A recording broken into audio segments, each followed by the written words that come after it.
Horas, pernah kepikiran gak sih kalau cara kita bagi-bagi sepiring daging itu ternyata bisa nentuin status sosial kita? Nah, hari ini kita bakal bedah bareng-bareng gimana etiket makan orang Batak itu, wah, jauh lebih dalam dari sekedar sopan santun. Ini tuh cerminan seluruh tatanan sosial mereka. Anggap aja kita lagi duduk santai di Lapo ya, Le. Soalnya bagi orang Batak, ngopi sama ngobrol itu baru pemanasannya aja. Puncaknya itu ya pas makan bersama. Disitulah semua nilai budaya dipertaruhkan. Jadi, yuk kita siapin piring dan mulai perjalanan kita. Nah, ini pertanyaan yang bagus banget. Tentu, kita makan buat isi perut biar hidup. Tapi, ya, dalam tradisi Batak, makan bersama itu udah kayak panggung sosial. Momen di mana kita negesin lagi siapa kita, dari mana asal kita, dan gimana kita bisa nyatu sebagai satu komunitas. Yuk, kita lihat lebih dalam lagi. Oke, kita masuk ke pilar yang pertama nih, penghormatan. Ini bukan sekedar basa-basi atau ngomongnya sopan-sopan aja loh. Di meja makan Batak, rasa hormat itu ada wujud fisiknya. Ada aturan mainnya yang jelas banget. Nah, ini dia aturan yang paling dasar tapi paling penting. Dalam budaya Batak, orang yang lebih tua itu kan penjaga kebijaksanaan dan tradisi. Jadi, dengan ngebiarin mereka ambil makan duluan, yang muda-muda ini bukan cuma nunjukin rasa hormat, tapi mereka juga sadar akan posisi mereka dalam hierarki keluarga dan masyarakat. Sekarang kita sampai di bagian yang paling seru nih.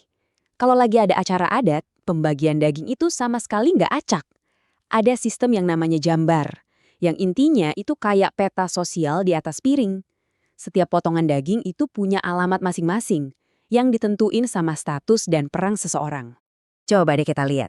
Ini terstruktur banget kan? Pihak hula-hula, yaitu keluarga dari pihak istri yang dianggap sumber berkat, bakal dapat bagian terbaik sebagai tanda penghargaan tertinggi. Jadi, kalau kamu dapat potongan tertentu, itu bukan sekedar makanan. Itu adalah sebuah pernyataan tentang siapa kamu di dalam peta keluarga besar itu. Keren kali kan? Oke, tadi kita udah lihat aturan main dari sisi tuan rumah.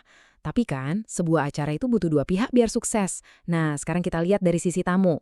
Ternyata, nerima jamuan pun ada seninya sendiri. 3 aturan yang kelihatannya simpel ini penting kali. Makan dengan tenang, habisin makanan di piring dan jangan lupa bilang terima kasih ke tuan rumah. Ini semua cara buat nunjukin kalau kamu menghargai usaha mereka dan hormat sama rumah mereka. Hal-hal kecil yang justru nunjukin karakter. Dan inilah alasan kenapa habisin makanan itu krusial banget. Ini bukan cuma soal jangan buang-buang makanan ya. Dalam budaya Batak, makanan itu dipandang sebagai berkat. Kalau kamu nyisain makanan, kamu dianggap nggak menghargai berkat itu. Dan juga nggak menghargai kerja keras orang yang sudah menyiapkannya. Kita semua pasti pernah ngalamin kan? Udah kenyang banget, tuan rumah masih nawarin nambah lagi. Nah, dalam budaya Batak, nolak tawaran itu harus hati-hati banget. Bukan cuma bilang enggak makasih, tapi kamu harus puji dulu masakannya, bilang betapa enaknya makanan tadi, biar tuan rumah nggak tersinggung.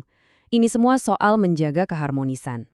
Jadi, kita udah lihat gimana yang lebih tua dihormati, gimana makanan dibagi kayak peta sosial, dan gimana tamu harus bersikap. Sekarang coba kita mundur sedikit dan lihat gambaran besarnya. Apa sih sebenarnya makna dibalik semua aturan ini? Pada intinya ya, ini dia artinya. Etikat makan Batak itu bukan daftar aturan yang kaku. Ini adalah sebuah ritual sosial yang hidup, yang terus memperkuat ikatan keluarga, negasin lagi struktur sosial, dan yang paling penting, menyatukan orang-orang di dalamnya. Slide ini benar-benar nangkap esensinya.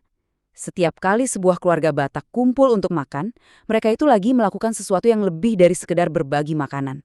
Mereka secara aktif lagi melestarikan budaya, mewariskan tradisi dari satu generasi ke generasi berikutnya. Lewat apa? Ya lewat tindakan sederhana makan bersama. Setelah kita jalan-jalan di dunia etiket makan Batak yang menarik ini, sekarang giliran kamu. Coba yuk kita ambil waktu sejenak buat mikirin tradisi di meja makan kita sendiri. Mungkin aturannya nggak boleh main HP atau harus berdoa sebelum makan. Setiap keluarga pasti punya ritualnya sendiri. Apapun itu, aturan-aturan ini sebenarnya ngasih tahu sesuatu tentang siapa kita dan apa yang kita hargai. Karena pada akhirnya, meja makan itu lebih dari sekedar tempat buat makan. Ia adalah cerminan dari jiwa kita. Horas!